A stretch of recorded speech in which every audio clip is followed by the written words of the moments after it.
मिलिटेंटों ने ग्रेनेड फेंका है, मेरे बच्चे को बचाओ, डीसी को बोलो मेरे लिए बच्चे जम्मू के राजौरी जिला में 2 साला मासूम बच्चे की मौत वाक़या हुई और 4 मजीद लोग जख्मी हो गए।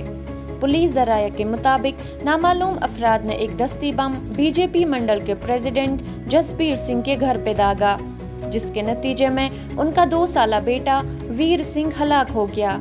मजीद घर के 4 अफराद जख्मी हो गए, जिनमें 2 की हालत तशवीशनाक बताई जाती है। ये वाक़या जुमेरात की शाम को पेश आया, जब सिंह के अफराद खाना कंडली मायरा रोड चौकी रिहाइशगाह के बरामदे पर बैठे हुए थे। वाक़या के फौरन बाद पुलिस जगह पर पहुंच गई और तलाशी कार्रवाई शुरू कर दी। वाक़या की मजम्मत करते हुए जम्मू कश्मीर के लेफ्टिनेंट गवर्नर मनोज सिन्हा ने कहा, मैं इस बुज़दिलाना हरकत की पुरजोर मजम्मत करता हूँ। मैं इस मौके पर सोगवार कंबे के साथ खड़ा हूँ और जख्मियों की सेहतयाबी के लिए दुआ भी करता हूँ।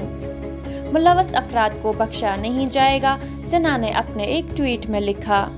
ताहम इलाके में हालात पुरतनाव और सैकड़ों लोग एहतजाज कर रहे हैं और मुलव्वस अफराद को पकड़ने के लिए पुलिस पर दबाव डाल रहे हैं।